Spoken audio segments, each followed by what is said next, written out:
tengo a mi izquierda y derecha, ni más ni menos que a los nuevos becarios postdoctorales CONICET UK del Centro de Investigaciones de Psicología y Psicopedagogía de la Universidad. A mi derecha, la doctora Javiera Ortega, y a mi izquierda, el doctor Franco Londra, que están en temas más que relevantes e interesantes en la investigación científica. En el caso de Javiera, su tema de investigación postdoctoral es calidad de vida y acceso a servicios de salud en familias de niños con enfermedades neuromusculares.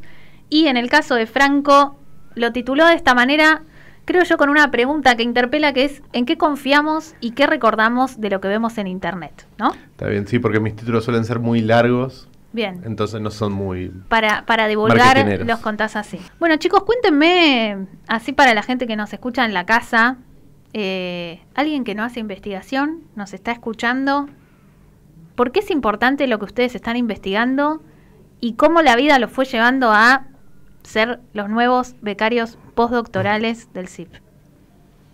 ¿Quién te dejo, Franco, te dejo que arranques. Sí. Mira, el tema es siempre medio... Es muy poco poético lo que voy a decir. Pero el tema medio es accidental porque dependiendo con quién vos empezás a trabajar, como que te vas metiendo en un mundo de temas que después te vas interesando por cuestiones específicas. Yo hice mi tesis doctoral en cómo la gente decide qué confiar cuando lee, pero hoy en día se está viendo que no, la verdad que se lee un montón, se lee en WhatsApp, se lee en Instagram, pero no es lo que más se consume, sino que se consume un montón de contenido audiovisual. Y si bien está habiendo mucha investigación al respecto, como que falta un montón. De hecho, yo armando el proyecto para esto, me encontré que había poquitas investigaciones y eran como 2 o 3 en niños, 1 o 2 en adultos, y todos como muy, como de a pedacitos. Bien. Entonces, como que armé un proyecto con mi director y con la asistencia de un investigador de Francia, que está siendo mi codirector. Sí. Para tratar de responder la pregunta de qué nos queda en la cabeza cuando nosotros estamos viendo TikTok, Instagram, Facebook, nos mandan algo por WhatsApp, qué es lo que nos queda en la cabeza y en qué situaciones nosotros vamos a ser más o menos críticos con lo que estamos viendo y nada, qué parámetros usamos para decidir si esto lo voy a utilizar o esto no lo voy a utilizar. Porque lo cierto, está bien, hay un ejemplo muy payaso, pero cuando fue el COVID, que estaba Viviana Canosa tomando cloro, no sé qué era. Sí. Clorito de... Sí, alguna y que un montón sustancia. de gente lo empezó a hacer, inclusive hay un nene, creo que, no sé si terminó hospitalizado, falleció por eso. Y en Estados Unidos hay casos con Donald Trump, que también ha dicho cosas, y así sí, como la desinformación puede terminar en una tragedia, ¿no? Sí, y en las redes son todos expertos. O sea, por ahí inclusive abajo dice jefa de servicio no sé qué, y es mentira. Pero, claro. Y en ese mar de información uno tiene que poder sobrevivir, digamos. Sí, es difícil determinar. Y muchas veces me preguntan, ¿y cómo haces? Y bueno, no sé, tenés que confiar, es como que no hay mucha vuelta. Pero los seres humanos tenemos como estrategias para tratar de llegar a la solución, la mejor solución posible, pero siempre te pueden tratar de engañar igual. Lo que pasa es que hay gente que, como te decía, medio que es muy susceptible a creer en cualquier cosa medio que se encuentra. O por ahí si ustedes tienen madres, padres, abuelos, no sé qué, que de repente, no sé, mira, vi esto en Instagram, que vos en tu juventud no se da claramente cuenta de que es mentira, es una fake news, que está hecho con inteligencia artificial. Y claro, pero la persona que por ahí no tiene tanto entrenamiento en estar perdido en el mar digital, no se da cuenta que es falso o que te pueden estar engañando, por ahí te quieren vender algo. Hay todo un aspecto psicológico detrás de esto, ¿no? Pensando sobre todo desde la psicología cognitiva, ¿no? Cómo procesamos la información y qué queda de todo eso, como decís que vemos en Internet. ¿Qué memorizamos? ¿Qué memorizamos? Porque después... a vos y a los oyentes, viste que después vos te acordás de las cosas y hay cosas que no te acordás dónde las viste, no sabes si lo leíste, no sabes si lo escuchaste, si te lo recomendó. Sí, te quedó como por ahí. Te quedó en algún lado y el tema es que hay veces ese te quedó es, si tomo clorito de no sé qué, me puedo curar la fiebre y andás a ver dónde lo viste. Y en el caso de Javiera, entiendo que tu investigación está más en el marco tal vez de la psicología de la salud, ¿no? Sí, totalmente, de la psicología de la salud. Pensaba en lo que decía Franco y creo que el tema de investigación uno lo ve eligiendo y como que te vas cada vez más formando en un campo muy específico. Yo hice la tesis de licenciatura en psicología en malformaciones congénitas. Tenía que ver con salud mental en niños que tenían alguna malformación congénita, que eran defectos con los que nacían. Y de ahí, para la tesis doctoral, me fui como a un campo muy específico de enfermedades genéticas, que son las enfermedades neuromusculares, que tienen como algunas particularidades que a mí me llamaban la atención para pensar desde como el abordaje psicológico, que tiene que ver con que son estas enfermedades que son genéticas, pero que muchas veces los síntomas aparecen cuando los niños están más grandes. Entonces vienen con un desarrollo normal y son familias que de repente a los 5 años ven que el niño es más torpe o que le cuesta caminar. Entonces yo decía, bueno, ¿cómo se adapta esto a una familia que venía con un desarrollo muy normal y que ahora tiene que transformar su vida? O que va degenerando la enfermedad, entonces cada vez es más la discapacidad motora que genera. Entonces en mi tesis doctoral me dediqué a evaluar la calidad de vida de estos chicos y pensando qué variables de esa familia podía hacer que el chico estuviese mejor, diciéndolo como en palabras sencillas. Porque yo veía en el hospital que habían niños con el mismo diagnóstico, misma edad, que unos estaban bárbaros, podríamos decir, ¿no? Con todas las limitaciones que tienen a nivel físico, pero que estaban integrados en el colegio, que tenían 1000 amigos, que iban a los cumpleaños, que tenían novias, los adolescentes, y que tenían una vida muy funcional, y otros chicos, mismo diagnóstico, incluso menos discapacidad motora, pero que estaban encerrados en sus casas, que tenían cuadros depresivos, y decía, bueno, ¿qué es lo que está cambiando acá? Y a mí siempre me gustó esto de la mirada familiar, como pensar, bueno, ¿qué había acá? Entonces hice mi tesis doctoral en eso. Y el proyecto postdoctoral un poco deriva de eso. Porque lo otro que evalué como gran así variable fue la calidad de vida de la familia. Y viendo que esto que yo me venía como hipotetizando era real. Que estos recursos con los que la familia contaban, en cierta forma hacían que el chico estuviese mejor. En un gran porcentaje, digo en cierto punto, pero era como muchísimo el valor predictivo que tenía esto. Y cuando fui a ver, bueno, ¿y qué hace que la familia esté mejor? Lo que me encontraba es que mucho tenía que ver con cuántos recursos podían acceder. Entonces de ahí me fui como a un campo más de salud pública, de pensar realmente, bueno, ¿qué recursos tienen desde lo psicológico, desde el apoyo social y desde qué les está dando sus coberturas de salud y el Estado, a qué pueden acceder, qué cosas necesitan y qué están logrando acceder? Entonces ahí terminé en este proyecto que incluye un poco más esto social, que capaz es lo que digo que me faltó en el doctorado, pero bueno, por suerte la investigación nos permite eso, como llegar a ciertas conclusiones, hacerse nuevas preguntas y hacer un nuevo proyecto para tirar para ahí. De eso se trata el mundo de la investigación científica, le contamos a la gente, ¿no? Uno se va replanteando, repreguntando, va, vuelve, o sea... es bastante recursivo y no es tan lineal como uno imaginaría, sí, tal cual. Pero bueno, siempre tal cual, la postdoc te da como esta chance de dar esa vuelta de tuerca y de seguir profundizando. Lo veo allá mi compañero de panel escuchándonos y yo digo, vos escuchás calidad de vida, ¿no? Digo, sí. Más allá de, a lo mejor todo lo que Javi debe saber desde lo psicológico y un montón de teorías y conceptos, si yo te digo calidad de vida de pacientes con X enfermedad, vos ¿qué entendés por calidad de vida? Entiendo por calidad de vida, más que nada, un abordaje desde el sentido, primero, obviamente, de salud, ¿no? No enfermarse y y también cuán susceptible se dice o cuán expuestos está a una enfermedad y en general, y también al hecho de poder desarrollar mi vida normalmente en el sentido de educarme o realizar actividades sociales y bueno, y por supuesto cubrir las necesidades básicas de comida, techo y demás. Bien, ¿vas por esa línea o no? Igual lo mataste a Chucky con la pregunta. Es una pregunta, a ver, de cualquier persona válida, que por ahí válida. no Sí, conoce porque es científicamente un el tema, que a ver usamos qué... un montón. Claro. Que lo tenemos así como naturalizado y hay un gran debate sobre realmente qué es la calidad de vida. Y es un poco más complejo que eso, porque primero siempre que la vamos a pensar multidimensional. O sea, no es salud o enfermedad, no es tengo o no tengo una enfermedad, es dentro del ámbito físico un espectro de cómo logro manejarlo, sobre todo si tengo una enfermedad, cómo logro manejar esos síntomas y cuánto afectan en mi vida. Desde el aspecto emocional, cuánta presencia hay de cierta sintomatología, desde lo social, cuán integrado estoy. desde lo escolar o lo laboral, si hablamos en adultos, también si estoy logrando esta integración, pero siempre contextualizando esto en el ámbito sociocultural que lo envuelve y teniendo en cuenta las expectativas que tiene la persona sobre su vida. Por eso es algo como muy personal y subjetivo en algún sentido, porque depende cuánto yo espero para mi propia vida y qué es lo que espero lograr. Así recordé hace poco en una jornada, discutía con un neurólogo que decía, bueno, pero yo no creo en este término porque ¿qué calidad de vida podemos esperar?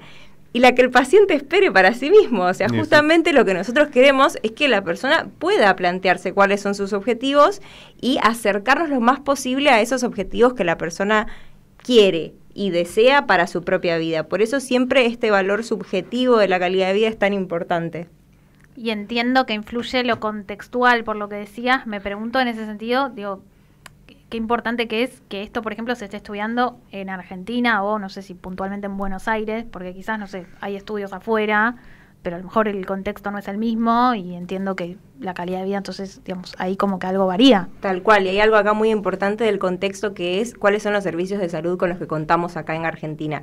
El proyecto está pensado para hacerse en toda Argentina y para como abarcar a personas de distintos provincias. De hecho, uno de los objetivos es poder ver si este impacto en la calidad de vida, el impacto en la vida laboral de los padres, que es otro gran tema, y si esto de lograr acceder o no acceder a ciertos servicios varía según el nivel socioeducativo de las familias, según dónde viven, si es una zona rural, si es una zona urbana, como son todos factores que en cierto punto nos van condicionando hacia lo que pueden lograr. Así que sí, hay estudios internacionales que hacen como esto que decía Franco, toman, ¿no?, una pequeña población o alguna variable. Muchos estudios hablan sobre esto del impacto social que tienen los padres, como convivir con una enfermedad crónica, que tiene que ver con esto, padres que pierden sus trabajos, padres que modifican sus horarios laborales, que logran menos ingresos, o que una gran parte de los ingresos está destinado a cubrir servicios que deberían estar asegurados por el Estado. Como son todas como el lado invisible de la convivencia. Y muchas veces cuando uno lo piensa desde la psicología dice, no, porque el peso de tener una enfermedad así tan grave y pensar en el futuro, y sí, por supuesto, pero además de eso se suman un montón de otros factores más sociales que también afectan ese estado emocional de las familias, y ahí es donde a mí me gusta como... Siempre a mí me critican que es un poco ambicioso lo que planteo. Son 3 años, Javi. Sí, claro. Pero es esto, como bueno, no quiero dejar de lado algunas cosas que yo sé porque lo veo después como en el ámbito hospitalario, que eso está. Entonces digo, bueno, apunto un poco más e intento incorporarlo porque sí, lo vemos y eso está. Siempre hay que apuntar alto, ¿no? Pero no, me parece interesante esto de, digamos, cómo de alguna manera, quizás para contarle a la gente que nos escucha, con la investigación científica se pueden terminar visibilizando un montón de factores, variables, elementos, llámalo como quieras, que están influyendo en alguna problemática que requiere una solución, y que si vos no lo investigás eso a fondo y con una metodología científica, eso se va a desconocer y por ende la solución eficiente de ese problema nunca va a llegar, ¿no? Entonces ahí es donde me parece clave, no sé, Franco, vos qué pensás, el rol de un investigador. Mirá, esto me lo dijo una docente hace ya muchos años, cuando estudiaba el grado, que no sé qué cuestión había planteado sobre una cosa psicológica de la memoria, ponele. No, a nosotros nos cuesta más acordarnos, te estoy inventando, acordarnos algo que nos pasó hace mucho tiempo. Entonces, sí, bueno, obvio. Sí, bueno, es obvio, pero si no hay ninguna investigación que los verifique, no sé si es tan obvio. Y creo que compartimos algo en nuestra investigación que no tiene nada que ver, me parece, de que cuando vos le decís a las personas, bueno, yo estoy tratando de evaluar esto, decís, bueno, pero sí, es obvio que, bueno, no sé si es tan obvio. Y pasa mucho por ahí cuando en redes sociales se ven, bueno, CONICET está investigando tal que vos decís, mirá la pavada que está haciendo, pero... Como que la lógica científica es distinta, es como que por ahí es muy obvio que si yo veo una fake news y estoy buscando para yo hacerme un tratamiento porque tengo una enfermedad específica, lo voy a pensar distinto que si no tengo esa enfermedad. Pero por ahí no. Claro, quizás en vez de obvio es una cuestión de sentido común, ¿no? O que en el saber intuitivo todos por ahí tenderíamos a pensar que, seguro vas a encontrar ese resultado, ¿para qué lo estás investigando? Bueno, pero si vos necesitas, como decíamos, resolver, ¿no?, alguna problemática, no podés guiarte por lo que te parece que, o sea, y además me parece que hasta que no te metes como en el barro, digamos, y vas como profundizando en esa problemática, se te van a escapar un montón de variables que están influyendo. Sí, y pienso dos cosas de esto. Primero, que a veces lo obvio al final resulta no ser tan obvio. O sea, Sí. a todos nos ha pasado en investigación que planteamos algo que decimos, esto va a dar así, es cantado, es obvio, ¿verdad? Llegamos a los datos y eso no es así y resulta que es más complejo y entonces era necesario investigarlo por más de que parezca obvio. Ujú. Y segundo, que es lo que enseñamos yo que estoy en método 1, pero Sí. siempre diferenciando esto, qué es conocimiento vulgar y qué es conocimiento científico. Son dos formas de acercarnos a la realidad, pero el conocimiento científico tiene que estar para plantarnos diferentes, porque no es una opinión, por ejemplo en mi caso, que las familias lo están pasando mal, o no es una opinión que la gente está confiando en todo lo que ve sin preguntarse cuál es la fuente. Es una realidad, hay datos que respaldan eso y son esos datos los que después nos permiten plantearnos para pedir los recursos para hacer una intervención, pedir los recursos para actuar distinto en el sistema, como que creo que de ahí la necesidad de que eso que resulta tan obvio no lo sea y que se haga la investigación. Bien, por eso me interesaba preguntarle acá al compañero esto de, bueno, si yo le digo calidad de vida, ¿qué piensa? ¿No? Porque, bueno, obviamente que se tiene en cuenta ese conocimiento que todos tenemos, pero tal vez la ciencia te ayuda como a desmenuzar un poco más y comprender eso con otra profundidad quizás. Antes ustedes, vos mencionaste por ahí que la beca postdoc son 3 años, ¿decías? Sí, son 3 años medio dibujados porque en realidad ya para el tercer año tenés que estar terminando. ya habiendo terminado. Pero digamos, es mucho más corto que el periodo doctoral, Claro. ¿no? Igual el otro día, conocidísima Solange, que le mando un beso, Sí. profesora de todos nosotros, me decía, la postdoctoral es más linda porque no tenés que hacer la tesis. Sí, la disfrutás mucho Sí. más. Tal cual, ya como que pariste el niño, ¿no? Y después, bueno, lo tenés que ayudar a crecer y dar los primeros pasos. Jugás con él un poquito. Claro. Sí, y también antes Javi contaba, aclaro por ahí para la gente que nos escucha, que sos profesora en una materia que es metodología de la investigación, Sí. ¿no? Otra cosa de la cual siempre hablamos, como quienes hacen investigación, también en general acompañan todo ese recorrido con la docencia, ¿no? ¿Por qué a ustedes me imagino que les debe parecer importante y de hecho lo hacen, ¿no? ¿Por qué son docentes tanto en esta universidad como tal vez en otra? ¿Y qué les parece que alguien que trabaja en investigación científica puede aportar como valor agregado siendo profesor universitario a diferencia de un docente que tal vez no hace investigación? Es que me gusta dar las materias más aburridas. A mí me gusta dar ¿Cómo las más métodos, me gusta aburridas? dar estadística, Claro. TIF. Somos muy parecidos Sí. nosotros. Ah, sí. en eso sí. No. Están en materias similares, que Sí. son las que son de formación metodológica. De formación metodológica y yo estoy también en las materias que acompañan los trabajos finales de integración de los alumnos, que es Bien. método 2 y TIF en Bien. psicología, por ejemplo. Bueno, tienen la responsabilidad de hacer que les entusiasme, ¿no? Porque por ahí no todo el mundo dice, uy, tengo metodología, Sí. capaz que no todo el mundo le gusta. Yo en la primera clase siempre les hago el chiste que metodología de la investigación se lleva todos los memes, o sea, toda la Sí. mala fama, todo el que aburrido va a hacer esto, es la que te pones a ver un streaming mientras estás en la cursada. Así que me lo tomo muy como vocación personal, hacer que de alguna forma disfruten. Para mí también está bueno esto, que seamos personas que estamos involucrados en investigación, los que damos las materias de investigación, porque deja de ser una teoría. Claro. O sea, también Claro. como que le ponen cara a algo que Ujú. parece así tan abstracto. Bueno, no, soy yo acá que estoy haciendo esto y que voy al hospital y tomo los datos y que hago reuniones con las familias y que tomo entrevistas.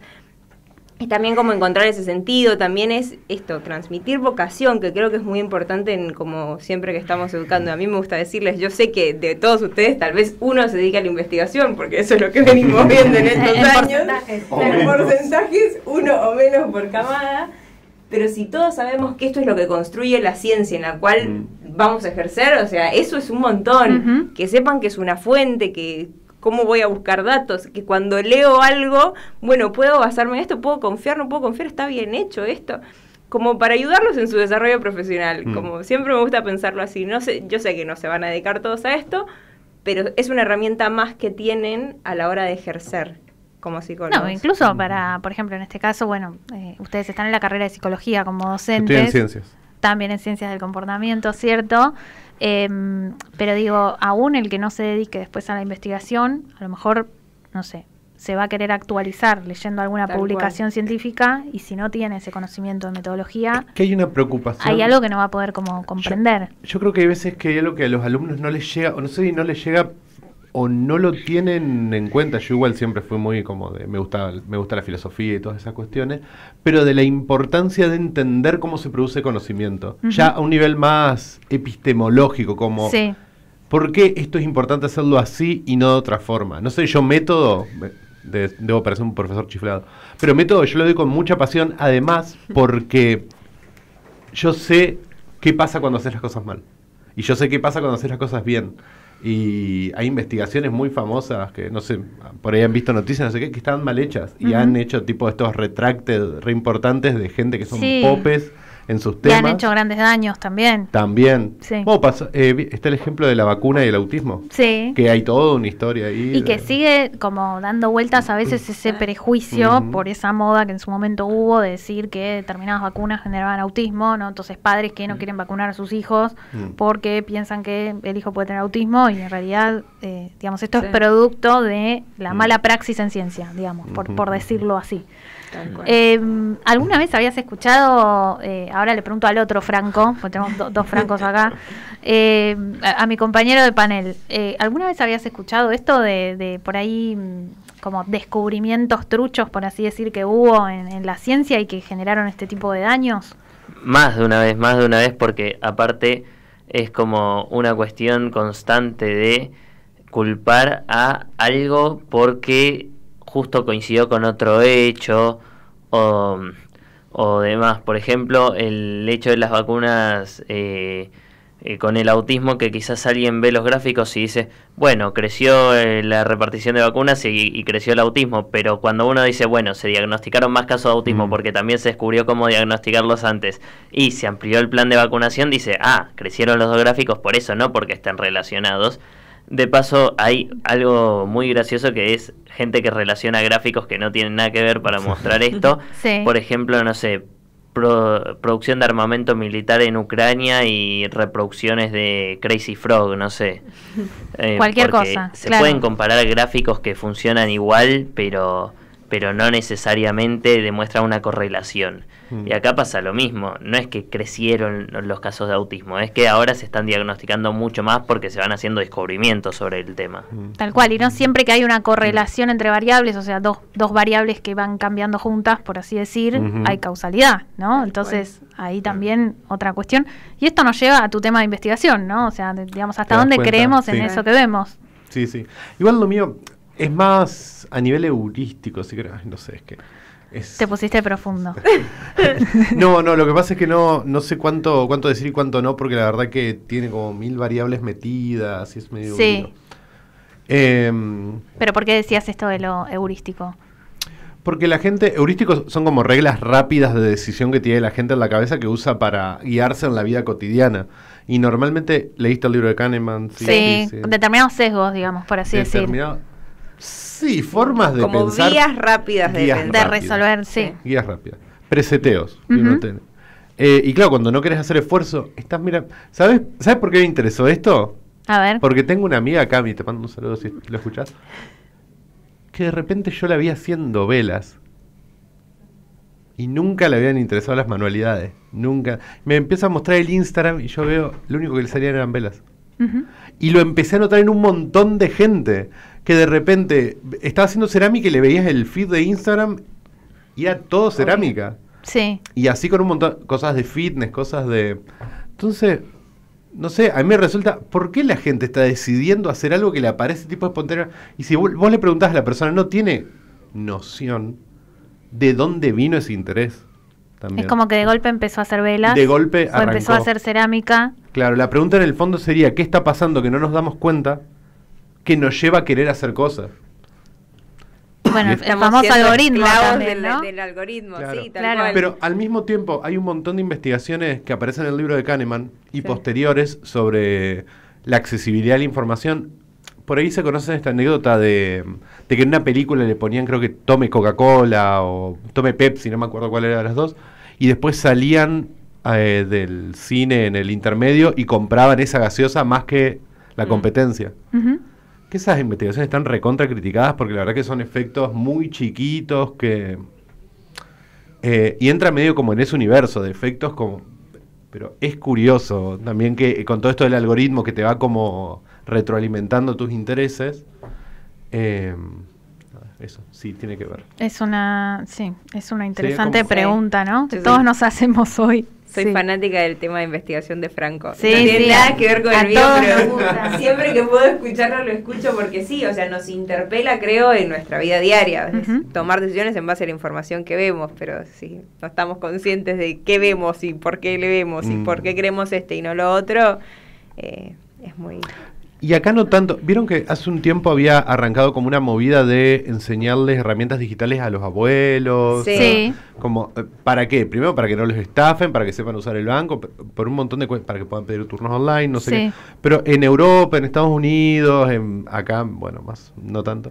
En Latinoamérica, por ahí no tanto, pero está habiendo un montón de intervenciones educativas para que la gente empiece a agarrar herramientas más del siglo XXI. Tipo, ¿cómo me muevo en Internet? ¿Cómo llego a tal lugar? ¿Qué es un hipervínculo? ¿Cómo me manejo con un hipervínculo? Si tengo que responder una pregunta usando Google, ¿cómo hago ese proceso? Porque es muy distinto que buscar en un libro. Y cómo evalúo las cosas a las que llego y cómo integro las 4 o 5 páginas que yo leí. Porque hay una preocupación a nivel internacional de que los pibes, la verdad que crecen. Nosotros, Churri, Cámara, tuvimos que aprenderlo a hacer medio solos. Y seguro, ustedes tendrán anécdotas de una vuelta atendí a uno que me dijo que era el Banco Nación y estuve hablando 5 minutos y casi me estafan. Sí. O sea, es difícil para nosotros que somos adultos, universitarios, no sé qué. Imagínate para un chico de 11 años. Sí. Y con todo esto de la inteligencia artificial, hace poco estuvo muy en boga lo de los casinos, bla, bla, bla. Sí, las apuestas. Falta Bueno, mucha hay un montón reglamentación, tanto a nivel de lo que se puede o no se puede hacer y a nivel educativo. Sí, mucha formación, ¿no?